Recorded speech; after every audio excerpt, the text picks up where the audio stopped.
Heather Gallant is an actor and sketch comedy performer whose troupe, Herbeaver, ran shows for 5 years at Toronto's infamous comedy bar. You've seen her as Carla in The Office Movers on Crave, popping up in some of the funniest commercials on TV, and delivering an amazing performance on my very own web series Headliners, which, by the way, you can watch right here on this YouTube channel. We talk about acting, auditions, agents, and the world of sketch comedy. Now, let's get into the zone with Heather Gallant. Heather Gallant, it is great to see you. Hello. Hi, you're a sketch comedy performer and actor. We first met when you did an amazing job as the landlord on my web series Headliners, which, by the way, you can watch on this very YouTube channel. But most recently, you also portrayed Carla on The Office Movers, which you can watch on Crave TV. Yeah. Thanks for joining me. Thank you. Thank you for having me. And I am glad that we are once again speaking. Not that we had a falling out. That sounded like I was like, we are speaking again. We are on speaking terms. But no, it's good to see you again. Yeah, likewise. I want to talk about Headliners a little bit, but first I want to sort of start at the beginning. Like you and I, one thing we have in common, I think, is you started in theater, right? You did, you took like theater in school and everything as well. Yeah. Cool. Yeah, I never took theater in school, but I started out, I did some acting as a kid and I started out in theater. Right. So I'm wonder if you had like a similar experience. Were you young when you started doing that, or did you sort of pick that up when you were a little like more university years? Yeah. You were a child actor, weren't you? Child star on the Family Channel. I wouldn't go that far, but child actor. I did watch that show. Oh, Okay. thank you. Yeah. But yeah, no, I did start in theater. I started, I don't know, I think I did my first play when I was in grade 8. So I would have been like 13-ish. But yeah, I don't know, I've always wanted to act, and that was kind of my way in. And then I just did like school plays, and then I went to theater school in Windsor for 4 years. Yeah. And did you find that like that was the thing that sort of propelled you to start your sketch group, which Herbeaver, Yep. hilarious name, Yeah. and then also excellent Bush Party is like the name of the events that you would throw. Is Yeah, that right? yeah. Yeah. So we had a monthly show at Comedy Bar for 3 years, I think. Yeah. So and then we called it Bush Party. Yeah, because you know, Yeah. Why yeah. not? It's Why a not? great name. What kind of stuff would you do? It was like a sketch show. Was there any improv involved, or was it mostly like written sketches that you guys would perform? Would it be new sketches every week? How did it work? Yeah. Okay. So it's funny. Okay, because theater school. Okay, theater school taught me nothing about acting. It did not inspire me to do comedy whatsoever, other than just meeting my troupe members. So Katie and Mallory, like that's kind of what inspired us. Like we're just they're just weird people. We're all just weird, crazy people, and so we just wanted to to start to do comedy together. We were all kind of doing it individually. Like Mallory was doing stand up, and Katie was doing Second City. I was doing Second City, and she was doing sketch with somebody else. But but yeah, like I we did a monthly show. We really challenged ourselves, first of all. We put a lot of pressure on ourselves to write a full like 45-minute show every month. So Wow. all new material. I mean, we did bring back like sketches that did really well, and like we would do them again, but the majority of the show was all new material every time. And it was pretty much just us. So we would have an opener, usually like stand up or well, our big thing was musical comedy too, so we would have someone do musical comedy or whatever. Um, but yeah, it was all sketch, it was all written. We didn't do any improv unless like there was like certain sketches that we threw in like improv just to like switch it up and like make each other laugh. And um but yeah, it was pretty intense for a while there. We were doing a lot of work. Yeah, 45-minute new show every month seems crazy to me. That seems like Yeah. so much churn of material, so much planning and writing. How did that process work for you guys? Did you write together? Did you each write a sketch and then sort of bring them together? And then also, like, how did you know what was funny? Um, well, we basically just wrote, okay, so we actually all lived within kind of like the same area of Toronto. So like West End and like Lansdowne and kind of DuPont area. And so we were able to like walk to each other's houses very easily. So we would get together like a lot. And we would mostly just, yeah, we didn't have like ideas, a lot of ideas like coming into it. We just kind of sat down. We're like, just kind of within our banter and chat, we just kind of came up with stuff. Um, so that, there wasn't like a process, but the songs were a little bit more difficult to write. We were a little bit more like structured with that and like coming in with like an actual like concept and like um but I would come up with like the tunes kind of on the spot and like the melodies and stuff. Um or it would come start with like a chorus and then like or just like one line and we'd go off of that. Like one of our songs is like called Dick and Balls. So I just kind of started playing like a really like slow like country ballad style like big dick and balls and then like just from that one line we just kind of created this country ballad based on how men like to you know with their trucks and stuff make it seem like their dicks are a bit bigger than they actually are, right? You know, Right. classic. So it was kind of like that. But yeah, I was just we were just like we just loved to like make each other laugh as just as friends. So the process was just like much easier to make stuff up on the spot. Yeah, it does seem like I do a little bit of sketch as well. Like I Mm-hmm. did some sketch with Yeah, my you did. friend Dave Miles. We did a stage show. Yeah, We did like on this very YouTube channel. You can watch some of the sketches we did. I know. For me, it was always the thing that took the longest was coming up with the new idea, whatever the premise of that sketch would be. And for me, it was like, because there's an infinite number of anything you can do. Yeah. And it's like, how do you narrow down? How do you find out what's funny? Um, and oftentimes, I don't know if this was the case for you, probably not because you're very funny. But for me, it was like my skill level, and still I think I experienced this. My skill level isn't as good as my taste sometimes, and Okay. so like I knew that like the thing I was writing wasn't up to my standard, but I didn't know how to fix it. And so like that took a lot of like trial and error to like figure out, okay, this is actually needs to be a shorter line, or like the pause needs to be a little bit longer here. And then in editing, you can like revise things and tweak things and make things fit in different ways. So it was a lot of like playing with stuff to figure out um, what was working and what wasn't working. Mhm. And sometimes your instincts are right, and sometimes they're totally Sometimes very wrong. horribly wrong. Yeah, yeah. um, And yeah. oh, sorry. Go ahead.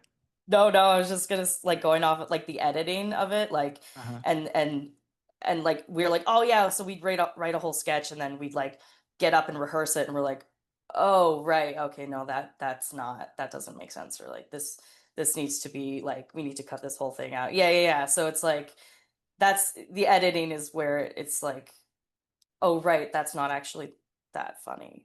That was just funny in the moment because we were like having a good time or whatever. Right. Yeah. There's sometimes like even little inside jokes that you're like, oh, this is hilarious, but it's only hilarious to these four people. Right. And you're like, Exactly. okay, well, that's not going to actually work in a stage show or in a sketch or in a YouTube video or whatever. So Yeah. how do you take that and like make it broad enough that like a regular audience who's not in this little inner circle will find it funny? Did you ever find that like when you're performing on stage, maybe something that you thought was really funny, like fell flat? And then Hmm. how do you deal with that? How do you recover from that? And then do you make adjustments in future shows? Oh yeah, I mean, okay, so the good thing about like writing a whole new show every time is that like we just have like all of this material and we're like, cool, if that didn't work, we're just not going to do it again. Or you know, or maybe if we really do believe in it and we're like, that just wasn't the right audience, then we'll like obviously go back and tweak it and like add stuff or delete stuff. And so yeah, so that was kind of fun doing that. But yeah, it was nice to just be like, yeah, let's just not do that again. Let's just yeah, and it like no hard feelings. Like, sometimes it's just doesn't work. That's it. Yeah, I want to ask about the audience thing that you talked about because I experienced this too. When, I would have jokes or things that would work in front of most audiences, and you think, oh, this is working, like cool. But then I did a show a few times at a place called Club 54, which is in Burlington. Why does And that sound like a strip club? it's close enough. I mean, it's one of the longest running like stand-up spots. They used to air it on probably like local TV or whatever for like ages. It was on forever. Oh, Studio 50. Oh, okay. Okay. Yeah. Yeah. Sounds Yeah, and but it was like notoriously a very old crowd that would go there. So here I am, like probably in university or whatever, like doing like jokes about homework and stuff, and like good. it was just really not landing. Right. Yeah. But if I when I did those jokes at my university shows, like they would do well, right? Right. Yeah. So do you ever think about that? Like, do you think about who your audience is, or like I know you're from Calgary, like do you Yeah. perform differently for a Calgary audience versus a Toronto audience, or do you Yeah. think about that at all? Okay, so yeah, that's actually okay. So because we have been performing pretty much solely at Comedy Bar, and like the one in on Ossington. So it's like, and that one's like in the basement, and it's like very like scrap. We filmed there, you know it. Comedy Bar, obviously, but like it's more of like a scrappier kind of like a lot of it you're performing in front of a lot of other comedians and a lot of other sketch people and like people like our age. But then, and so we kind of got used to that. And like also our show was called Bush Party. So it was very much like, it was very dumb and like, I don't know, like just kind of crazy and all over the place and whatever, just dumb comedy, which is what we like. And and so then we got into uh, Fringe Festival in Toronto, and we were like, great, we're just gonna do our whole bush party basically on stage and it did not it did not go over very well. We got really bad reviews and because it was like a theater crowd. Mm. Like they're looking to, I think, expand their mind and maybe not so much like lose brain cells. And so I just it didn't work as well. And yeah, we got like really bad reviews and it was just like but it worked so well at Comedy Bar and like people are drunk. Some people are drunk and like stoned and whatever. And it's like stoner comedy. And that's kind of what we were doing. And so, yeah, that's when I realized I was like, all right, yeah, I'm not really in the theater world anymore. Yeah, that's so interesting. The Fringe Festival does have sort of a reputation for being more avant-garde, like fancy stuff. Just But like my more well put together. I don't know. Like, No, I wouldn't say that. I would just like the idea of like doing fart jokes is like a very like some of my favorite humor, but yeah, like it's certain people are the target audience for that kind of thing. absolutely. Yeah, Yeah. for sure. Yeah. I mean, it's definitely up my alley, and that's Well, yeah, and that's what I loved about Headliners so much. It was just silly, and I just wanted to like let you know that I loved that show. I loved being on that show. oh, thank you so Um, much. Yeah, Headliners was easily like my favorite thing I've ever worked on. Again, if you haven't seen it, you can watch it on this very channel. please You should do. check it out. Yeah. It's 10 episodes. You were great Yeah. in it. I was Everybody. talking actually today to Sebi, who is the director of The Office Movers, at least some Yeah. episodes, right? Does he do all the episodes or just He some of them? does all of He does all of them. them. Season two, okay, we have like a couple like two specials coming out as well, Uh-huh. which he did not direct. So he did all Okay. six, but and then all six in season one as well. Yeah, well, I was talking to him today because I'm going to have him on the podcast as well. Yeah. And he said something to me about you that I was like, oh my God, I totally can relate to this. And he said that the moment you did your audition, everyone in the room knew that you were getting the part. Like they knew, oh, this is Carla. And that's the exact That's same experience that we had when we were casting for Headliners. We were like, great. oh, Heather is the landlord. Like she is like there was no one else we were even considering for it. Uh, You were just so funny and you committed to it in such a like powerful, silly way. I mean, it was such a weird character too, because very overbearing, very like I sexually I aggressive. love those like overly confident, like high status characters. Yeah, Yeah. yeah, that was part of it. It's like I love characters who have a lot of confidence, but no reason to be confident. No, absolutely not. Yeah, Yeah. those are Yeah. really fun, and you played it so well. We spent so much time watching and editing those episodes, and every single time we would crack up at your bits. So, yeah, you're just fantastic on it. Oh, that's Um, so good to hear. Thank I, you. I wanted to ask you about your experience, on working on something like Headliners, which is like a low budget web series kind of thing, and then Hmm. compare and contrast it to something like The Office Movers, which obviously is a Crave TV show. You've done two Still seasons low now. budget. Still low budget. Oh, still low budget, but not quite as low budget as we were probably. No, no, but it still has that low budget feel, and also it is technically low budget. But yeah. Yeah, yeah, for sure.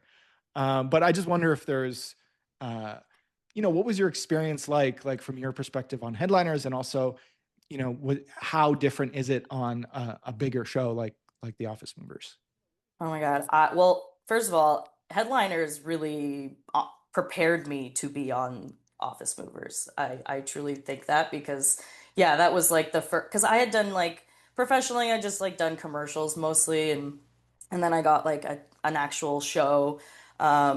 And I was like, and yeah, and I actually I was like, oh, this is a character that I know already. Like, I feel like I know already and have like played like various versions of with our sketch comedy and stuff like that. So, but yeah, it prepared me. Like, I didn't even know, like, there wasn't like that much difference. I mean, I don't know. I felt like, not like obviously budget wise, but like, it, like the way, I don't know, I found like Headliners was just such a collaborative, fun, silly time, and so was Office Movers. And so I was like, oh, I can have fun again. This is great.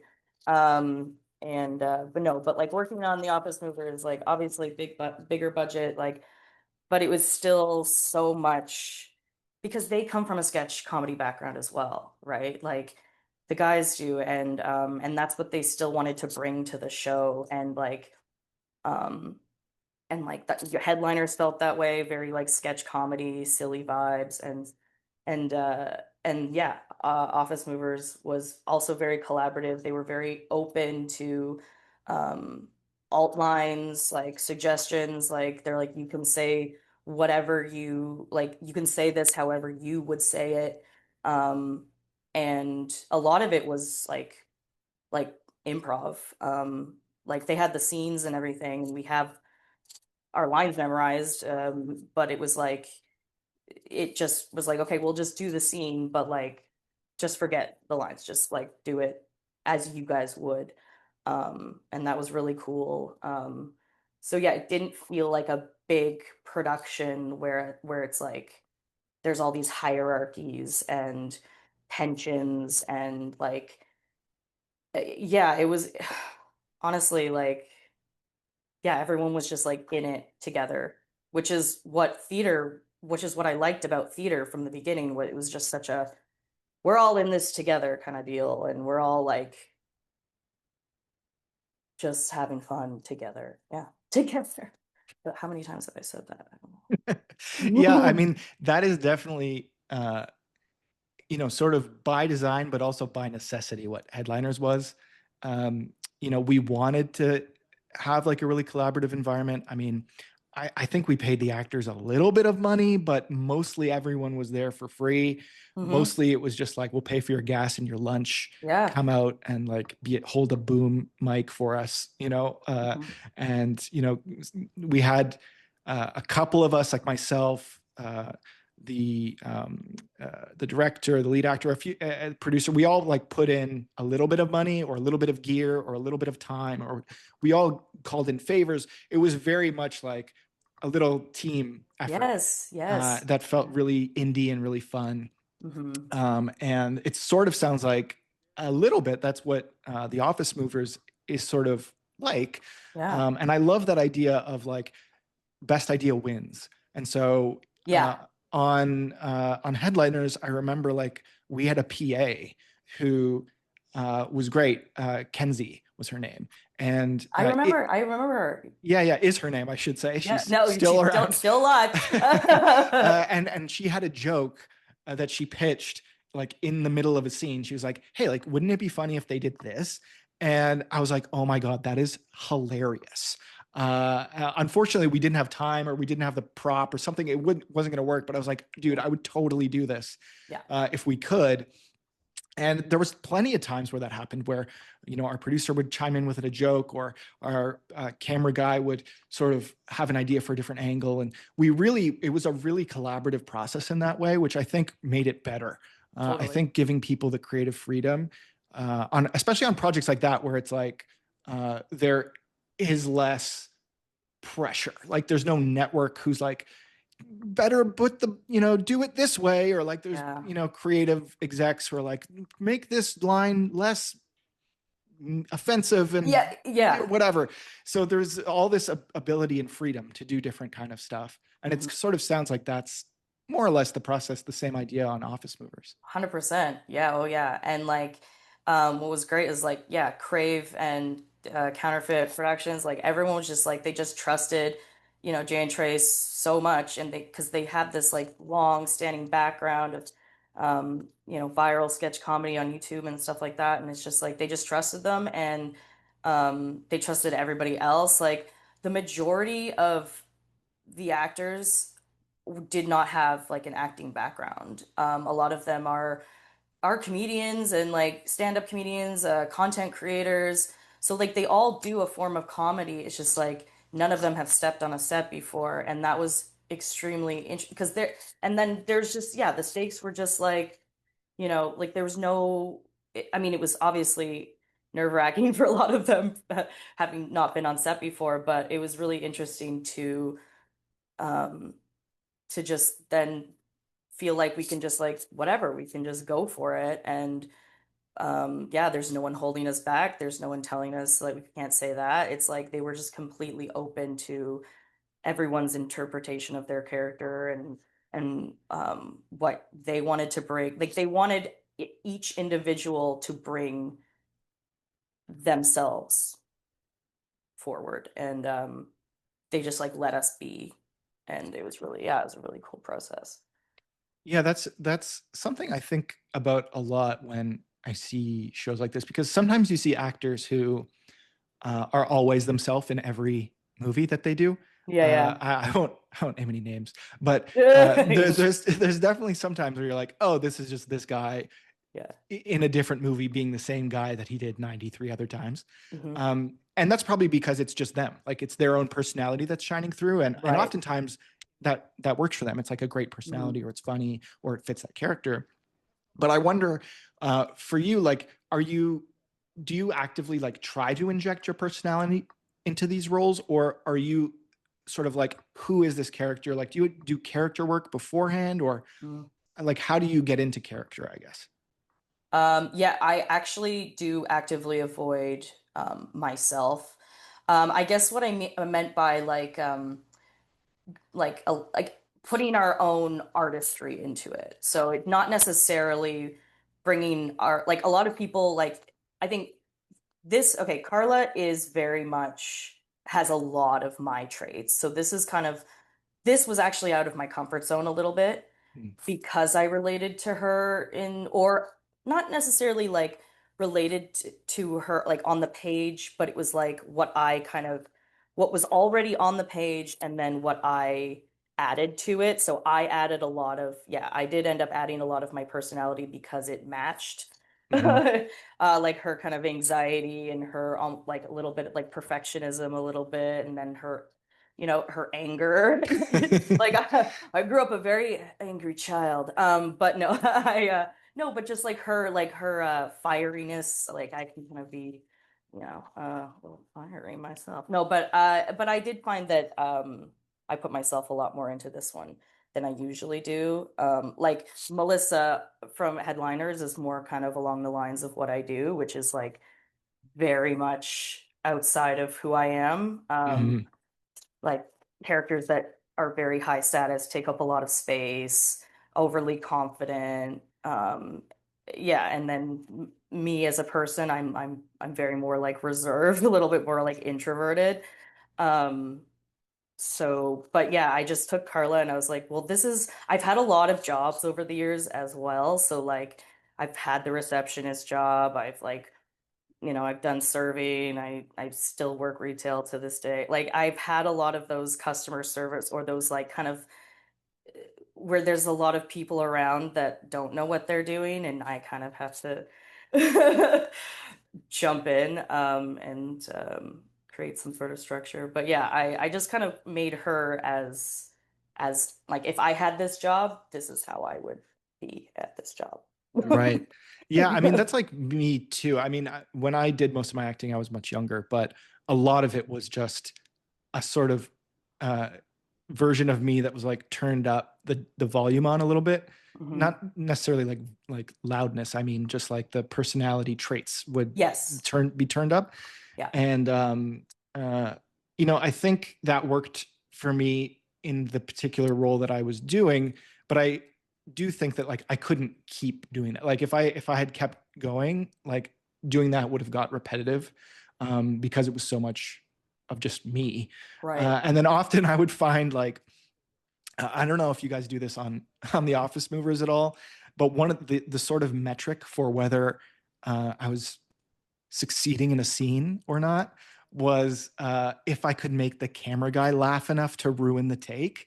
Like that was my favorite thing to do. I was like, I had a good relationship with the crew, and like, Yeah. I don't know about you, but it felt very like we're all a big family, like trying to make this thing. Yeah. And if I could I would do stuff on purpose to try and just ruin the take for the camera guy. And then sometimes that would get in, you know, and you're like, oh, Right. I didn't actually mean for this to go in the show. But Yeah, yeah. do you guys have like blooper reels or stuff like that?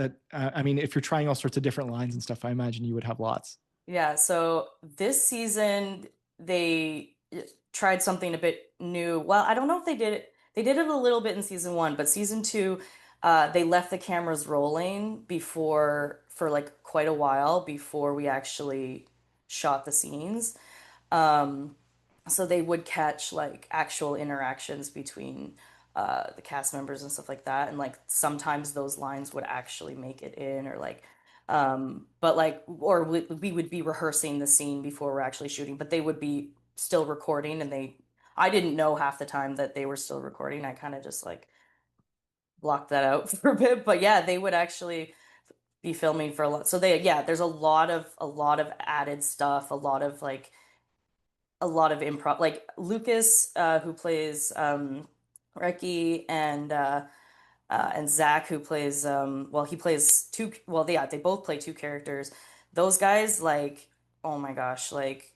I, I wasn't there a lot of the time on set, but they like for their scenes, but I just knew by watching the show, I was like, that's all them. Like that's their crazy comedy. Like they're just throwing that in. Um, and yeah, so and a lot of lines that I have just thrown in, like made it to the cut, like made it onto the show, and I was like, oh wow, okay.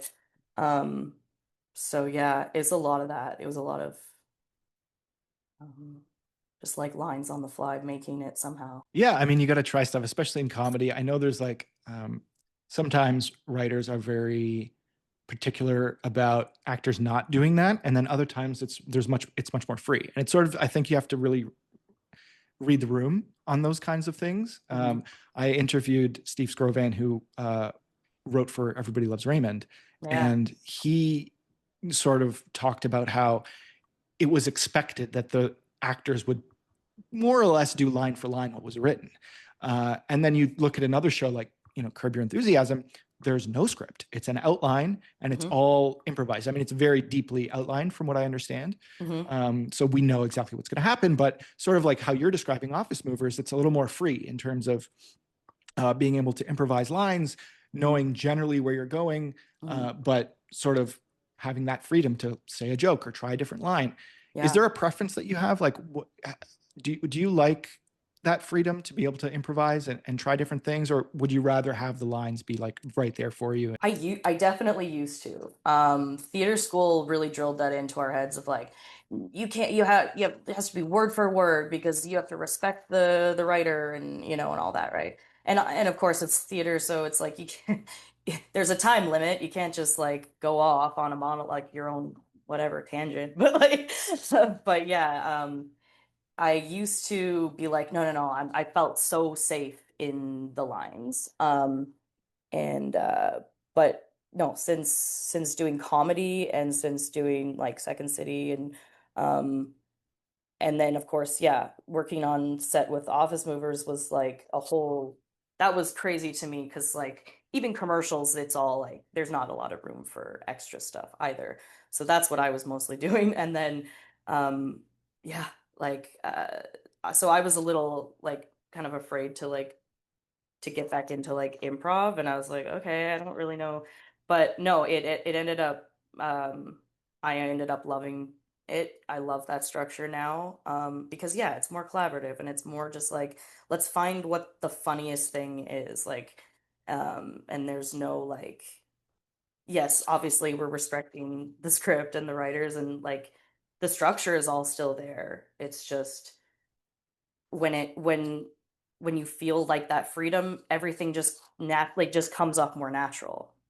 Um, and a lot of those guys who don't have acting backgrounds, like Lucas and Zach, like, but it doesn't matter because they're just so good at comedy that like it, yeah, it just came out naturally to them. So yeah. Comedy often comes from surprise or discomfort. When you're writing a sketch or working on a project or a show, do you think is there ever something that you're like, ooh, I don't want to say that, or I don't want to do that? Like, is there a line for you where you think something is too far past the line, or do you think everything is sort of game when it comes to comedy? As long as it's funny for the most part for me. But of course I'm not there's certain like areas where I'm like it's not necessary like a subject to like talk about. I'm kind of like it's not necessary to talk about like I don't know like or to joke about like or if it's like something like that's like a lazy joke. Mm. um that's where I'm yeah like the for me the dumber the better, the like the sillier the better. And yeah, and it has to be funny, and that's that, yeah. But yeah, so there isn't really to me like a like I do think everything can be funny. I really like dark humor. So yeah, I'm more of like it's just gotta be funny, that's it. Yeah, and it's also sometimes like I feel not bad, but I feel a kinship or an understanding with comedians sometimes who are like, or performers or shows or whatever, who have like crossed the line in a way that's either lazy or unfunny or offensive or whatever the case may be. I sort of feel for them because 99% of the time I feel like the intention is good. It's Hmm. like, but you just don't always know what's funny until you try Yes. it and it Hmm. flops or it does well. And so Yeah. I think as long as there's like an attempt at humor, I'm pretty open to forgiving. Yeah. And I know that's not everyone's take, and Yeah. everyone is entitled to their own opinion and everything. But Yeah. there was definitely things in headliners even where I was like, is that okay? Like, there's Yeah. definitely things There. where you're like, it's funny on the page maybe, or it's funny in the moment, but then you're like, in retrospect, like, is this going to be funny to a broader audience? Is this something that was just shocking, like shock humor in a way? Right. Yeah. So you're constantly like second guessing. Do you ever have that experience where you're sort of second guessing something you've done, or uh, need to backtrack on something because you're like, oh, not sure if that was the right thing?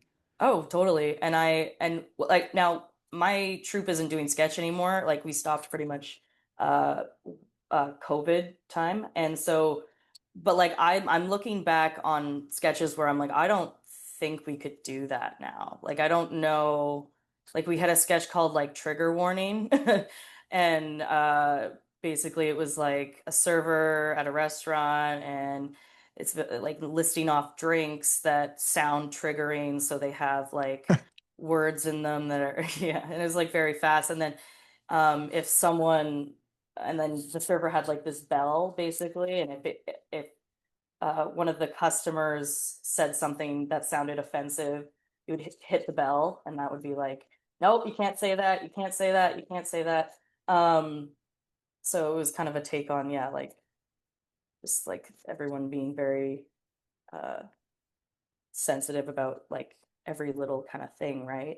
And it was kind of poking fun at that. And I don't know if it would hit today. Like,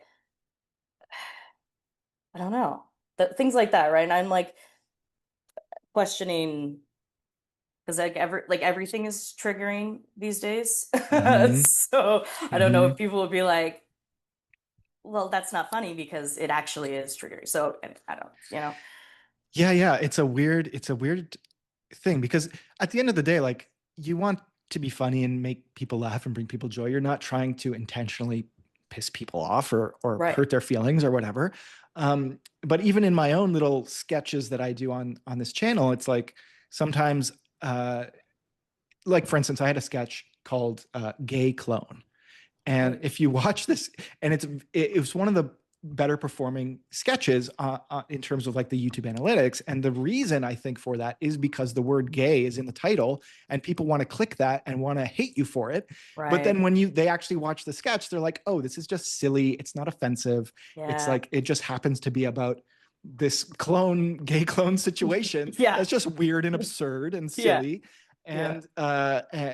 And then once they're bought in, then they're just like, oh, this is just silly. We can laugh at it. It's Yeah.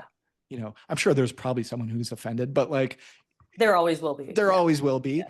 Um, and I just think you have to be willing to make a mistake to get anywhere. Yeah. It's like you have to be willing to take the risk of making a mistake. And sometimes you're going to make a mistake, and maybe that means you have to take that thing down or you have to apologize or whatever the thing is. Mhm. A lot of the time I run it by ideas by people, and I'm like, what do you think about this? Because I know Yeah. that like I have a perspective that someone that you have is different, Hmm. and that someone else who has is different. And it's the same thing with scripts. When I write, longer form scripts, I'll share them with female colleagues. I'll share them with friends and family who have nothing to do with the industry. I'll Yeah. Like share them with wide range of people. all Yeah. sorts of people to get a take because, my perspective or something that I wouldn't even have thought of Hmm. could could show up in a way for someone else that's more prevalent than it did for me. Right. When you write like your sketches with your group, did you bounce things off each other in that way? Did you share it with other people? Oh yeah. How did you sort of how was your process like that? Like, did you have a Hmm. similar process where you would show it to other people? Yeah, definitely. And also just like we were very, because we were so close with each other, we were very open of like like, being like, hey, like I don't know about that, like question about that, like is Hmm. that like is this offensive or is this actually funny, like are people gonna get that? And then so we can kind of, yeah, we kind of edited each other as well, because yeah, some of our ideas were really out there and ridiculous. And but yeah, we did try to uh like if we weren't unsure about something, we were like go to other people. But it was mostly just between the three of us. And then when we would go perform them in our 45-minute show, then we would know what worked and what didn't. So it was a lot more of just like relying on the audience rather than our peers, which could, I don't know. We probably could have done better. Like first for our Fringe show, for instance, we probably should have maybe consulted some other people maybe on that one. Fair enough. Yeah, I found it to be really helpful to do that, and that doesn't even mean that you have to listen to them. I mean, Right. sometimes you'll get feedback that you're like, I just disagree with this, and that's okay. And you don't have to, it's your thing. You don't have to take the note. You don't have to make the change. A Right. lot of times I'll get feedback and I will make the change because I'm like, oh, I didn't think about that. Or, that was something that I intended this way, but it's being read in a different way. And Yeah. so there's all these different like elements to it. Hmm. I wonder, like, if you had to pull a lesson out of all of the sort of comedy, acting, all the work you've done, even from commercials, all the stuff you've done, if there was like one lesson about being an actor, being a performer, is there one thing that stands out in your mind that you're like, oh, this is the thing that's helping me move forward or be successful? Oh, wow. Like in terms of like my like career in general or just like comedy It could specifically. be whatever you want. Like, I'll give you an example. For me, and I talked about this with with Steve and with Meryl on previous podcasts because Yeah. this is a recurring theme. But Yeah. this idea of rejection and just like being able to Oh, yeah. handle rejection and move past it um, without like giving up, I guess, because there's so much rejection in this creative world.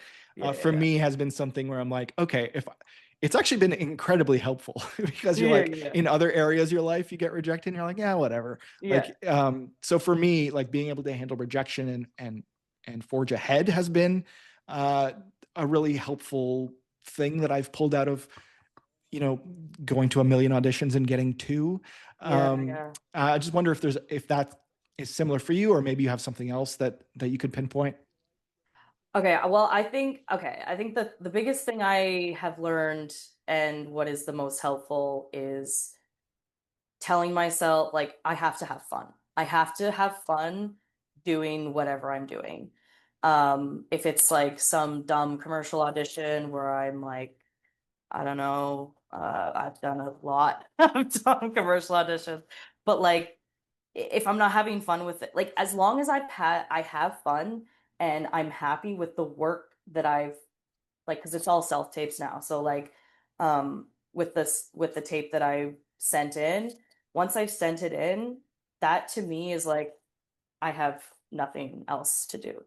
Like everything is up to them and I know that whatever reason they did not choose me has nothing to do with me. Like it's like it could be a number of like a million reasons. It could be the dumbest reason. It could be like, oh, this chick reminds me of my ex-wife and like I hate my ex-wife. Like it's literally like it could be anything. And I think knowing that is so it creates just so much freedom um and I like that everything's a self-tape right now, kind of because I get to be my own director and I get to do whatever I want, whatever I think is funny and then I just send it off. So I think yeah, having fun, like enjoying whatever it is you're doing and then just being like, ah, it's out of my hands.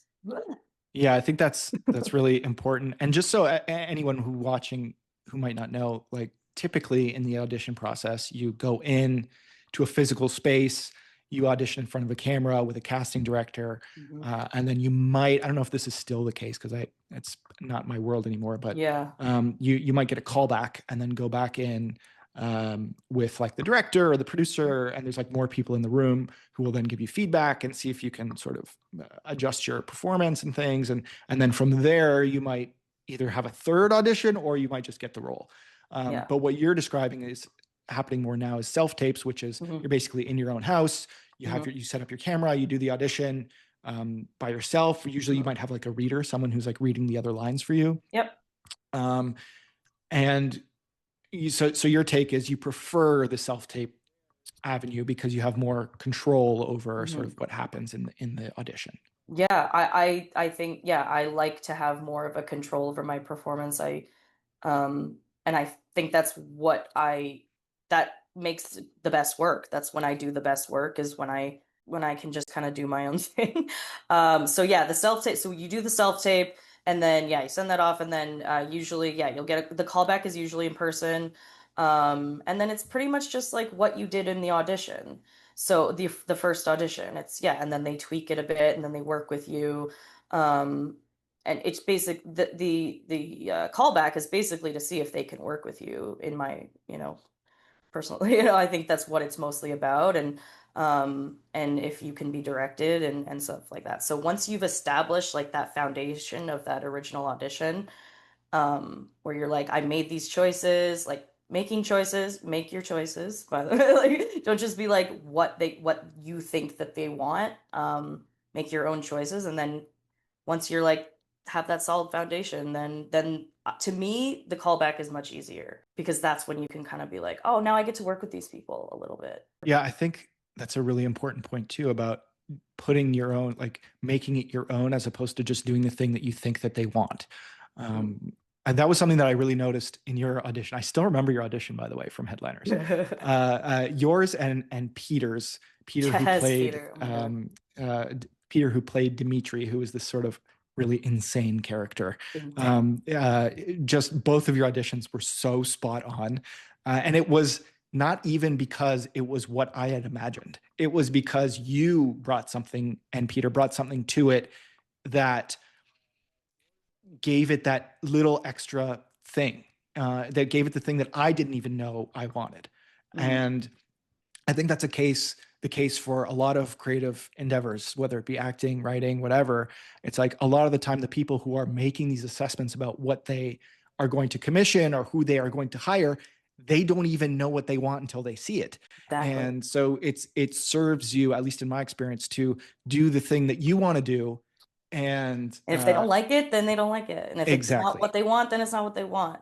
But as long as you like, because I can't perform something if I like if I didn't put my own perspective on it. Like I've done auditions where they give you nothing, like when they give you that like one short little like 2 line thing, they don't give you the whole script. It's just like I hate those ones where it's just like there's no indication, there's no clues about this character whatsoever.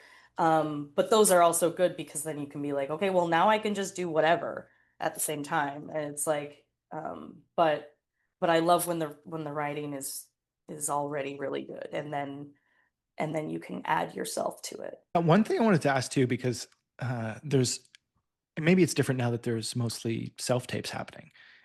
But part of the audition process for me when I used to do it was memorizing the lines. Mm. And a lot of actors don't do that. I see a lot of actors holding the script. Mhm. And I wonder your take on this because for me, I'm like part of the audition, especially if you're coming up and young and not De Niro.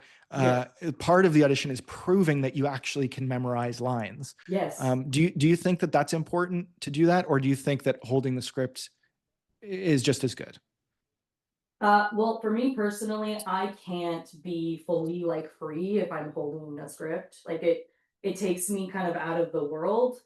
Um, and and I'm no longer focusing on literally the world and what this person is going through in the moment and trying to listen to the lines coming at me and reacting to that and how I feel about that. And it's like with a script in my hand, I can't do that. And so, and with if I'm thinking about the lines, and I can't be natural and authentic in the moment and react naturally and all that kind of stuff. So, yeah, I personally, I don't really, but some people they can do that. So it really depends on like you as an actor. And it's weird because like there's a lot of actors that just simply don't they just don't memorize. There was I can't remember his name, but he's on White Lotus, and he was saying how he just doesn't memorize his lines, or he can look at it and they have like a photographic memory and they just like know it. But like I've never been like that. I've always like struggled to like memorize lines, so I've always like, as long as I have the lines down, I'm not memorizing how I'm gonna say them. That's like, I think that a lot of actors will like not only memorize the lines, but memorize how they think it should be done. But when you get on set, like you don't have any prior rehearsal experience, you get on set, it's like you have to deal with whatever's going on in the moment and the person across from you, and you've never rehearsed with them before. And to me, I think if you don't know your lines, like I don't know. Like there's so much going on. on set, and there's so many different moving parts and people moving around and yelling at you, and it's just I don't I just it's one less thing to worry about. Yeah, I 100% agree. Having your lines down just sort of takes a layer of pressure off. Like I remember one of the weirdest things uh, when I was acting on sets, one of the weirdest things that you don't even really think about is going to be hard is like hitting your mark. And hitting your mark, for those who don't know, meaning like usually the camera department will put like a little piece of tape down on the floor. And if you're like walking or running or jogging or dancing or cartwheeling into a scene, that's where you have to land so that you're in the right light and the camera's positioned correctly and so on and so forth. But you also don't want to look down because then they'll be like, well, we know that you're looking down at the mark. So for me, that was always a trick that you really have to learn to do your lines, totally engaged in the scene, be the character in that moment, try to do the joke, try to do the cartwheel, do whatever the crazy thing you have to do, but also like be aware of where the mark is without letting anyone know that you're aware of that. And then also hitting it correctly so that the camera guy doesn't get mad at you, right? How So much many things. Yeah. yeah.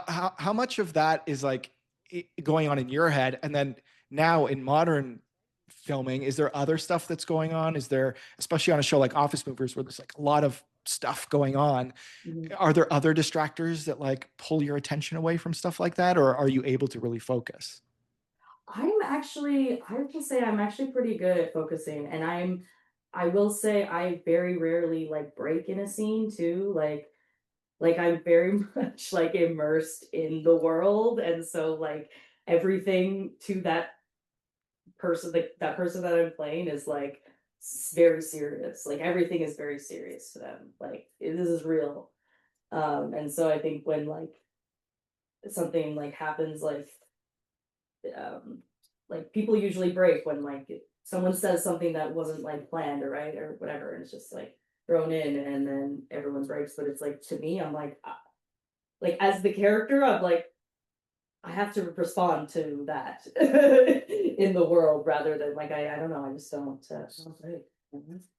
No, that's amazing. I cannot say I have that skill. I definitely broke on headliners. I broke 100 times. A Oh, lot of one of the great things about your performance on headliners that I love is the way that you would deliver it, because like your character was insulting, but also like would come on sexually to the other characters. right. So like this combination of like being like, you sexy idiots, like the way you did it was You just broke so funny. that. Because it's like such a weird juxtaposition of uh, like a come on, but also an insult.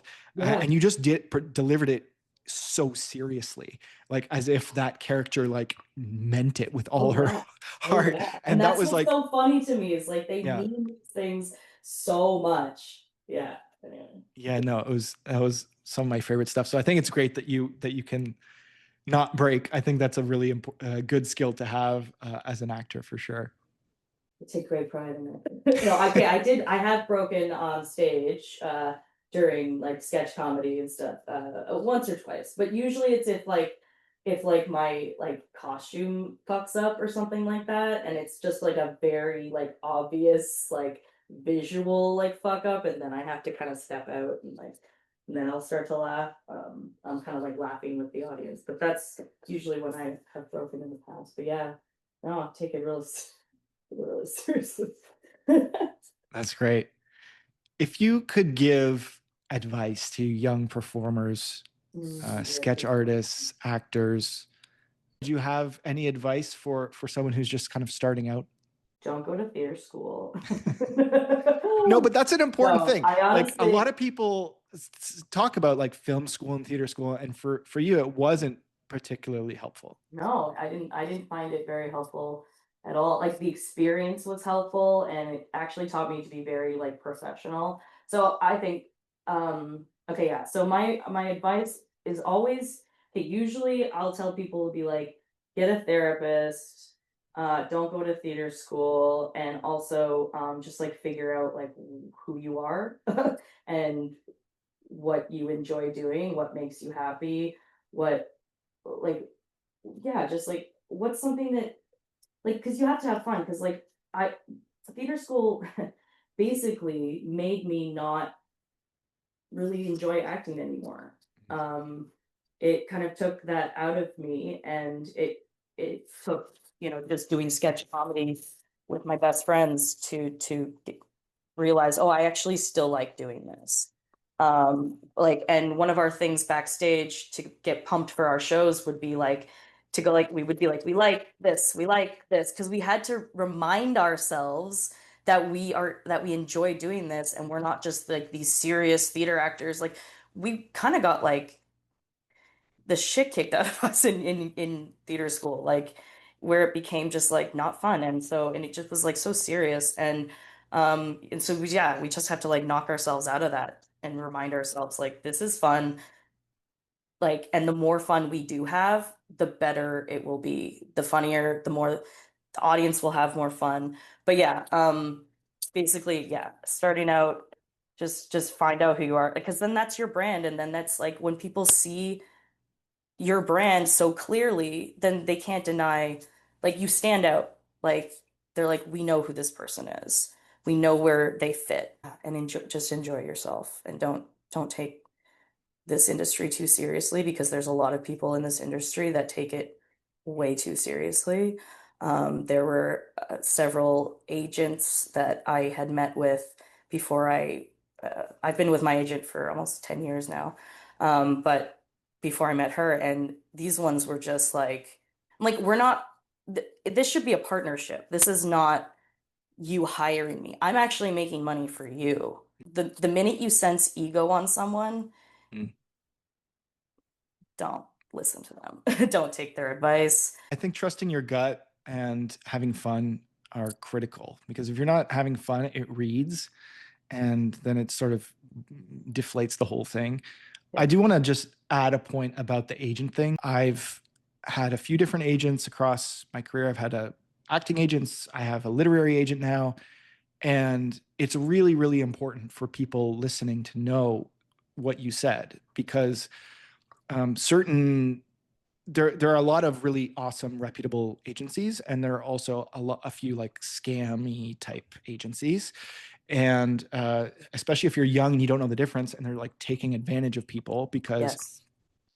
they ask for money up front or they'll like say you have to get headshots from us and they cost $9,000 or there's like all these sort of little tricky sneaky things that some of Mhm. these scammier agents can do. So I would just say there's something called TAMAC, TAMAC, Mhm. and you want to get a TAMAC approved agent, and an agent will never take money from you Mhm. unless you are making money.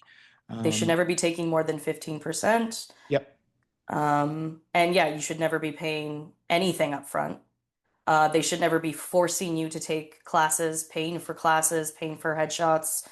All of that should be on your own, in my opinion. Like they should never be dictating, like forcing you to spend money that you don't need to spend. 100% agreed. Yeah. Amazing. Heather, I like to end the podcast by asking one last question. Yeah, yeah, And yeah. this is about a time when you stepped outside of your comfort zone and how that maybe impacted your life. And I'm sure you've done this 1,000 times. So, anyone that you'd like to talk about? Well, I'm always a little bit uncomfortable at all times. So, just stepping outside of my apartment usually is stepping outside of my comfort zone. No, but but no, I improv was like doing second sit because I always avoided improv for like the longest time for I don't know why. I thought it was like too good for it or something, not sure. But anyway, doing improv was the best. Free, it was just so freeing. I was just like, oh, that's what this is. Okay, this is a really great tool. And then of course, just doing office movers in general was completely out of my comfort zone because um, I uh, I just assumed that my whole career would just be me doing like bit parts on like I don't know if you saw Bulges, the special, the St. Patrick's Day Bulges special. Anyways, that's like a spin-off of the dessert comedy on Crave, and it's a sketch show. Anyways, so I did that, but it was just like a small like I had like two lines, and I had so much fun doing that. And I was literally was just gonna just do those like bit parts, and I was like, that's gonna be my career. Great. But then I got this part and I was like, oh, I'm like number 3 on the call list. Oh, that's new. Okay, I actually have a whole character arc, and I have like a whole like I'm the receptionist. Like I'm trying to get this shit together. And so that was really uh, crazy for me. I really didn't think that I would ever get a part like this. So yeah, the whole show and just like the way that they film it with very much like loose improv, all that completely out of my comfort zone, and I just loved every minute of it after the first couple days of shooting. And I was like, oh, okay, I get this now. All right, this is cool. Well, congratulations. It's super well deserved. I think you're really funny. Thank you. Definitely go watch The Office Movers. Hmm. Definitely go watch Headliners. Yes. And thank you, Heather, for being here and for taking the time to chat with me. Thanks, man. It's always good to see you.